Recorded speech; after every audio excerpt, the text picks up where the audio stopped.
It begins with the kids that you see, when you go in Walmart, and you know what I'm talking about. The kids that are running up and down the aisles, touching everything and pulling things off the shelves, and the parents that are chasing after them. And, we click our teeth at that and say, and this is what we all say, is that I'm never going to grow up to be a parent like that.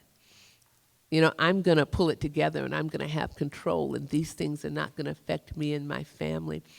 And they will not if you're a Berean. So what I want you to do is, for all of you who are taking notes, if you would just be kind enough to jot some things down as I talk, okay? There is a quotation, and the quotation is that he that controls food controls the world. I don't think anybody would argue, I don't think any of the gentlemen on this panel would argue with the fact that food is power, okay? That being said, at the global level, in terms of, what's happening now food-wise, one evening, any one of these evenings over the next couple of nights, instead of playing solitaire or goofing around when you're finished doing, whatever your real schoolwork is, I want you to do some Googling, and I want you to look up Codex Alimentarius. And Codex Alimentarius is an international trade commission, and it operates under the auspices of the World Health Organization, and the World Health Organization, is under the umbrella of the United Nations, right? And the purpose of Codex Alimentarius is to set an international standard for food health and safety. And I just want you to think about that standardization. And I think standardization is a scary word. It's a scary word. Standardization is what led, some notion of what standard should be, is what led to World War II. When we start talking about this is the way everybody has to do it, okay? And the international standard for food health and safety makes presumptions about what the right ways to grow are, or whether it's better to farm locally and, produce a small amount of food, or whether it's better to farm in a way that produces huge amounts of food, and what kind of chemicals should be used in that process, and whether the seeds should be real seeds or genetically engineered seeds. I don't need to make those decisions for you.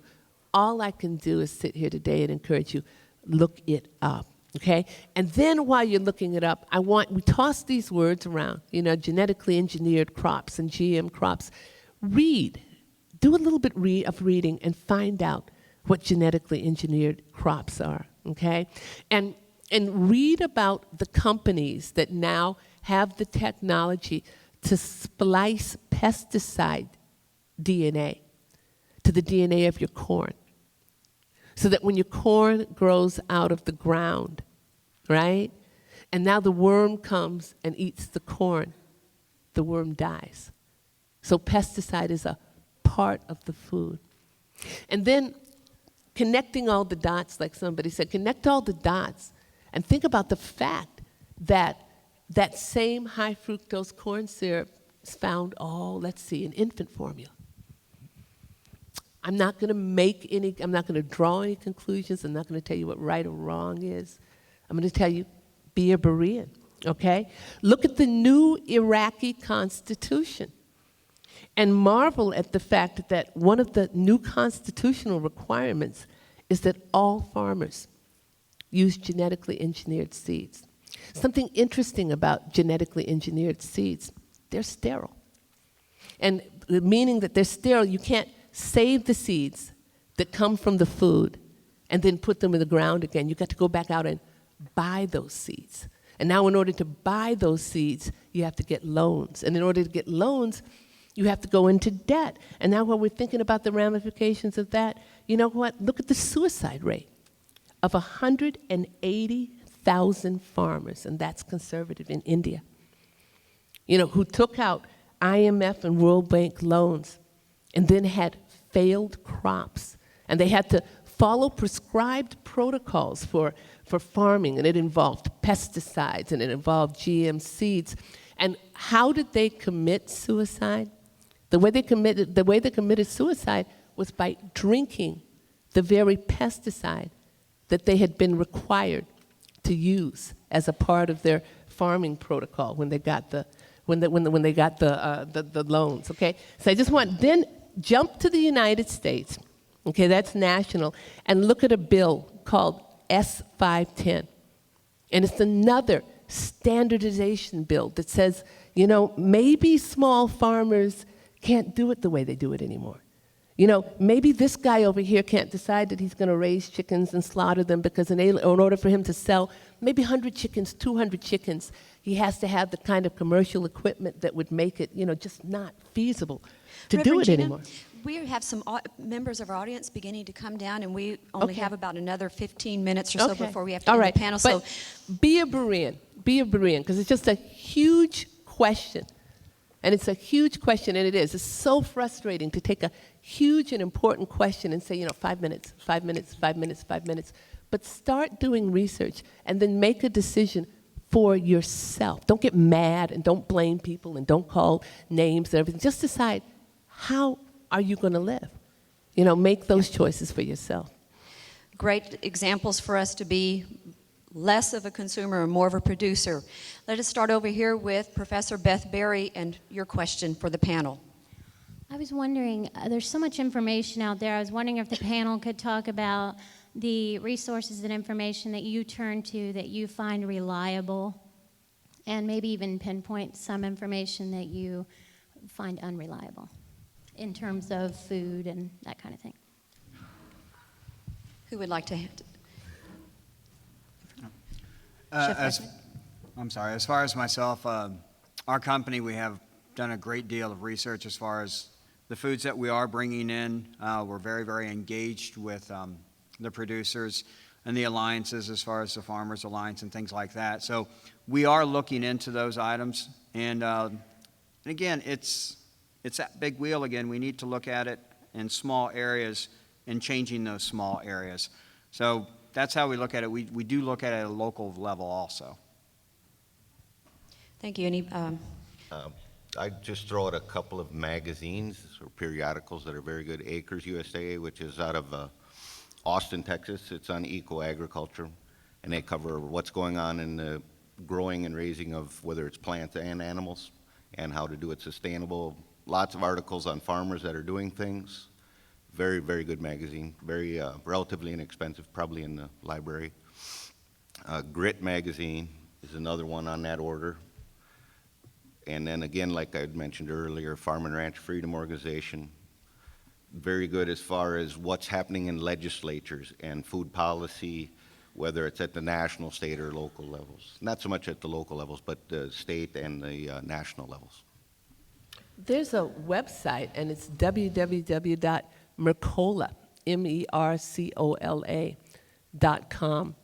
And it's a jumping off point because he's he's a physician who's very concerned about the relationship between many of the health problems that are being experienced by adults, but especially children, as a result of the food industry choices that have been made. And you can agree or disagree, but he raises the issues. So, you know, they come to your awareness and then gives you the opportunity to even do further research. Chef Besh, would you like to add anything to? Well, I thought that one interesting thing about some of these farming periodicals, especially while I was turned on to Grit a few years ago, that gives me as a consumer, somebody that's going out, it's purchasing from farmers, it's giving me some insight to some of these things. That, you know, just the thought of genetically engineered seeds are just awful to even think about when you think about the pesticides and the Roundup proof seeds that are out there today, and Grit, I think, was something that really opened my eyes to the fact that even if you think you're eating something relatively good, chances are it's not, and so I think arming yourself with the information, discerning, and really going out there seeking some knowledge, and really you have to discern a lot as you go through it, because there's a lot of stuff out there, and you do have the big wheels. We talk about these big wheels, and before you know it, but if we don't act now, if we all personally don't take responsibilities of ourselves and our families, then that wheel's going to revolve to the point that we have no more, we're left with only sterile seeds, and bringing up the whole seed crisis of the thing, my blood pressure is skyrocketing. But it's really, it's crucial now that we start acting. And we individually can take responsibility now. Thank you very much. Our next question. This is a question for Mr. Peterson, and more of a local question. I am your consumer and you are my farmer, and I've only been in the Seguin community for about 4 years, and since you've been here longer doing what you do, could you tell us a little bit about the trend in your local industry as it's gone over the years and where we are now? Thank you. Yes, sir. It has grown tremendously since I first moved out here in 1994. We were just growing, again, for ourselves mainly and a few neighbors. In the past 5 years, we have started doing the farmers markets and more so. And just between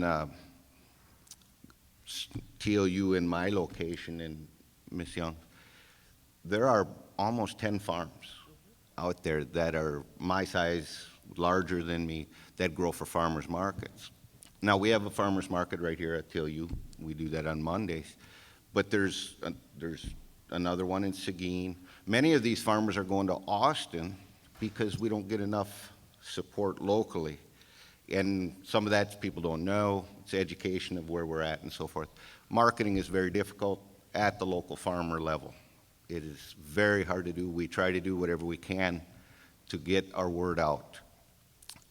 We held an event right here at TOU this year. It was very successful, where the farmers in the farmers market provided the food to the chefs. We had 4 local chefs. We had an Iron Chef competition.